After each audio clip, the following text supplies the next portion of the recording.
اللہ اللہ اللہ اللہ اللہ اللہ اللہ. بسم اللہ الرحمن الرحیم. الحمد للہ رب العالمین والصلاة والسلام علی سید المرسلین وخاتم النبیین محمد وآلہ واصحابہ اجمعین. اما بعد فاعوذ باللہ من الشیطان الرجیم. والذین اذا انفقوا لم يسرفوا ولم يقتروا وكان بین ذلك قواما. صدق اللہ مولانا العظیم. معزز سامعین، آج کل کرونا وائرس کی وجہ سے پوری دنیا پر جو قہر برپا ہے، اس کو ہم تمام لوگ جانتے ہیں. ماہرین اس کا تجزیہ کرتے ہوئے کہتے ہیں کہ کرونا وائرس کے خاتمے کے بعد بھی فائنانشل کرائسس ہونے والا ہے، یعنی مالی بحران اور بھوک مری عام ہو جائے گی. تو اس وجہ سے اب ہم کو اسلامی تعلیمات کیا ہیں، قرآن اور حدیث ہم کو کس جانب رہنمائی کرتی ہے اور کیا طریقہ اپنانے کو کہتی ہے اور کن چیزوں کو چھوڑنے کو کہتی ہے، اس طرف متوجہ ہونا ہے.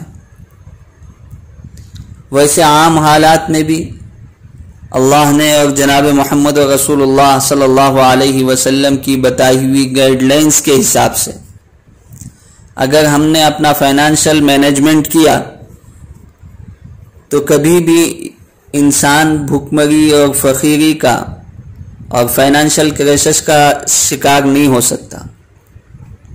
تو اس وجہ سے ہم تمام کو اسلامی تعلیمات پر غور کرنا چاہیے اور اس پر عمل کرنا چاہیے. سب سے پہلے ہم تمام کے تمام ہمارا فائنانشل مینجمنٹ جو ہے، چاہے وہ مالدار ہو، مڈل کلاس کا ہو یا غریب انسان ہو، ہر ایک اس کی طرف توجہ دے. ہر ایک کو اس کے حساب سے اللہ نہ کرے پریشانی آنے والی ہے. مالدار کو اس کے اپنے اعتبار سے، متوسط طبقے کو اس کے اپنے حساب سے اور غریب کو اس کے اپنے اعتبار سے. تو اب ہم سب کو مینج کر کے، بیلنس کر کے لے کر چلنا ہے. تو اس کے لیے بنیادی بات میں آپ کو سمجھاتا ہوں، پھر انشاءاللہ قرآن اور حدیث فائنانشل مینجمنٹ کے سلسلے میں کیا کہتے ہیں وہ آپ کے سامنے بات آئے گی انشاءاللہ. سب سے پہلے انسان کے کچھ نیڈس ہوتی ہیں، ضروریات ہوتی ہیں،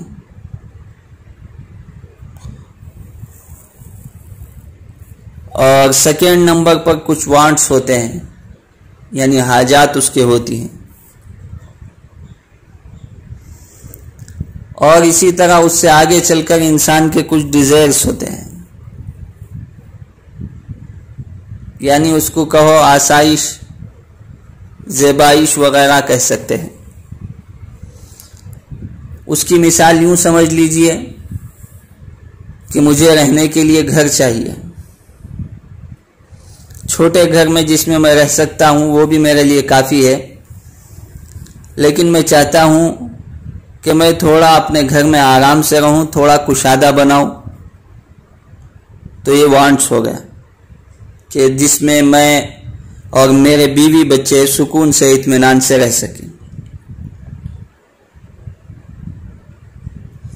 اور اس سے آگے بڑھ کر اس کی تو اسلام نے اجازت دی ہے، شریعت نے اجازت دی ہے کہ مثلا میں کشادہ رہوں، میرے بیوی بچے کشادہ رہیں، اگر کوئی رشتہ دار یا مہمان آ جائے تو ان کے کھانے پینے اور رہنے کے لیے گنجائش ہو، اتنی اسلام نے، شریعت نے گنجائش دی ہے۔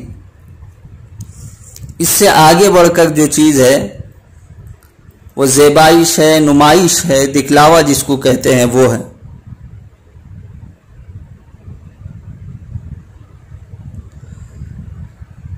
اسی کو قرآن کی زبان میں اسراف کہا گیا ہے۔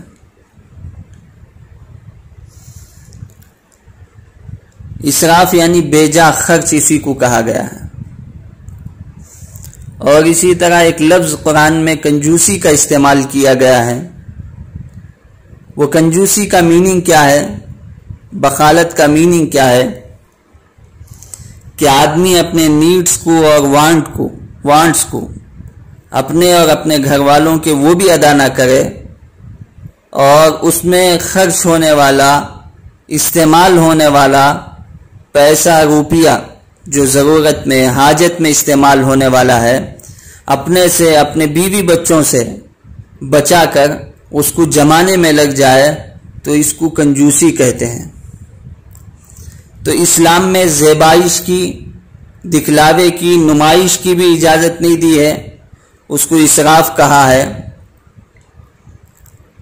اور اسی طرح اپنی حاجت اور اپنی ضرورت جس کو نیڈس اور وانٹس کہتے ہیں، وہ اپنے گھر والوں کی اور اپنی بچا کر پیسے بچانا اور جوڑنے کا جو کام ہے، اس کی بھی شریعت نے مذمت کی ہے، برائی بیان کی ہے۔ تو اب ہم اپنے فائنینشل نظام کو، فائنینشل مینجمنٹ کو کس طرح بیلنس کر کے لے کر چلنا ہے، انشاءاللہ وہ آپ حضرات کے سامنے دوسری قسط میں بیان کیا جائے گا، دوسرے پارٹ میں بیان کیا جائے گا۔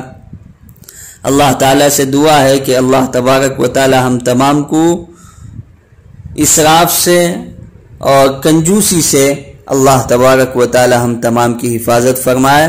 آمین۔ وآخر دعوانا ان الحمد للہ رب العالمین۔